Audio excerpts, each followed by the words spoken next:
എങ്ങനെയാണ് പഞ്ചസാര ഉണ്ടാക്കുന്നതെന്നോ എന്തെല്ലാം ചേർത്താണ് ഇത് ഉണ്ടാക്കുന്നതെന്നോ നമുക്ക് പലർക്കും അറിയില്ല.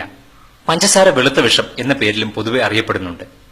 ഗാന്ധിജി ഇതിനെ വെളുത്ത വിഷം എന്നായിരുന്നു വിളിച്ചിരുന്നത്. നമുക്കിടയിൽ പഞ്ചസാര ഒരിക്കലും ഒഴിച്ചുകൂടാൻ പറ്റാത്ത ഒന്നായി മാറിക്കഴിഞ്ഞിരിക്കുന്നു. സത്യത്തിൽ ഇതിൽ അടങ്ങിയിരിക്കുന്ന രാസവസ്തുക്കളെക്കുറിച്ച് നാം ഓരോരുത്തരും അറിയേണ്ടതാണ്. ഇതൊരു പക്ഷേ പഞ്ചസാരയുടെ ഉപയോഗത്തിന്റെ അളവ് ചുരുക്കാൻ നമ്മളെ സഹായിച്ചേക്കും. എന്താണ് ഈ പഞ്ചസാര?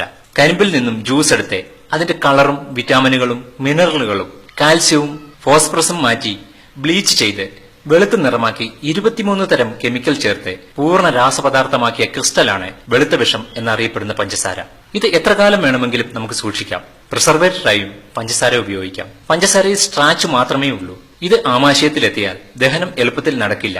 കരിമ്പ് ജ്യൂസിൽ നിന്നും നീക്കം ചെയ്ത വസ്തുക്കളായ കാൽസ്യം, ഫോസ്ഫറസ്, മിനറലുകൾ തുടങ്ങിയവയുടെ സാന്നിധ്യത്തിൽ മാത്രമേ പഞ്ചസാരയുടെ ദഹനം നടക്കുകയുള്ളൂ. ഇവ ഭക്ഷണത്തിലൂടെ നമുക്ക് ലഭിക്കുന്നില്ലെങ്കിൽ ശരീരം പഞ്ചസാരയെ ദഹിപ്പിക്കുവാനായി വളരെ ക്ലേശിച്ച് നമ്മുടെ ശരീരത്തിൽ നിന്ന് തന്നെ കാൽസ്യവും ഫോസ്ഫറസും മറ്റു മിനറലുകളും എടുത്ത് ആമാശയത്തിലെത്തിച്ച് ദഹനം നടത്തും.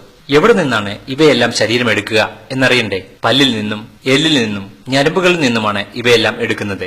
ചുരുക്കത്തിൽ പഞ്ചസാര നന്നായി ഉപയോഗിക്കുന്ന ഒരാളുടെ പല്ല്, എല്ല്, ഞരമ്പുകൾ എന്നിവ പെട്ടെന്ന് ക്ഷയിക്കുന്നു. പഞ്ചസാരയിൽ നാരിന്റെ അംശം ഒട്ടുമില്ലാത്തതിനാൽ ദഹനശേഷം കുടലുകളിലും പ്രശ്നങ്ങൾ ഉണ്ടാക്കുന്നു. ഇതിനെല്ലാം പുറമെ പഞ്ചസാരയിൽ ചേർക്കുന്ന 23ഓളം കെമിക്കലുകളുടെ അംശങ്ങൾ ഉണ്ടാക്കുന്ന മറ്റു പ്രശ്നങ്ങളും വേറെയാണ്.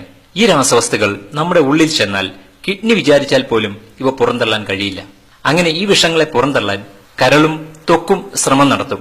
അതിന് സാധിക്കാതിരിക്കുകയാണെങ്കിൽ ഇവയെല്ലാം കൂടി കരളിൽ ഒതുക്കി നിർത്തും. ഈ പ്രക്രിയ പല പ്രാവശ്യം തുടരുമ്പോൾ കരൾ ക്ഷീണിക്കും. അങ്ങനെ കരളിന് ആവശ്യമായ വസ്തുക്കൾ കിട്ടുമ്പോഴും അനുയോജ്യമായ അവസരം വരുമ്പോഴും ദുഷിച്ച പിത്തനീരിലൂടെ ഈ മാലിന്യങ്ങൾ മുഴുവൻ പുറന്തള്ളും. ഈ പുറന്തള്ളലാണ് മഞ്ഞപ്പിത്തമായി മാറുന്നത്. അതിന്റെ പ്രധാന കാരണം നമ്മുടെ ശരീരത്തിൽ അടിഞ്ഞുകൂടുന്ന രാസവസ്തുക്കളാണ്.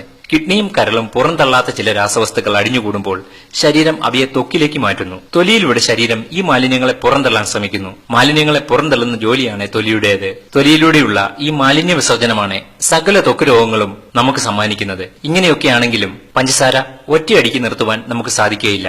എന്നാലും നമുക്ക് കുറച്ചു കൊണ്ടുവരാൻ സാധിക്കും. അതിന് നാം ശ്രമിക്കണം, അല്ലെങ്കിൽ ദുഃഖിക്കേണ്ടി വരും. അതായത് സൂക്ഷിച്ചാൽ ദുഃഖിക്കേണ്ട. ഈ സന്ദേശം നമ്മുടെ എല്ലാ കൂട്ടുകാർക്കും എത്രയും പെട്ടെന്ന് എത്തിക്കുവാൻ ശ്രമിക്കണം എന്ന് വിനീതമായി അപേക്ഷിക്കുന്നു. എല്ലാവരും പഞ്ചസാര കഴിക്കുന്നവരാണ്.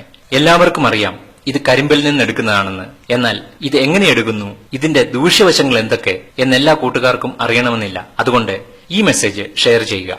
ഇതുപോലുള്ള ആരോഗ്യകരമായതും വിജ്ഞാനപ്രദമായതുമായ വീഡിയോകൾ നിങ്ങൾക്ക് മിസ്സാകാതിരിക്കാൻ ഇവിടെ താഴെ കാണുന്ന ആയുർ ടിപ്സ് എന്ന ബട്ടണിൽ ക്ലിക്ക് ചെയ്ത് ഇപ്പോൾ തന്നെ ആയുർ ടിപ്സ് യൂട്യൂബ് ചാനലിൽ അംഗമാകുക.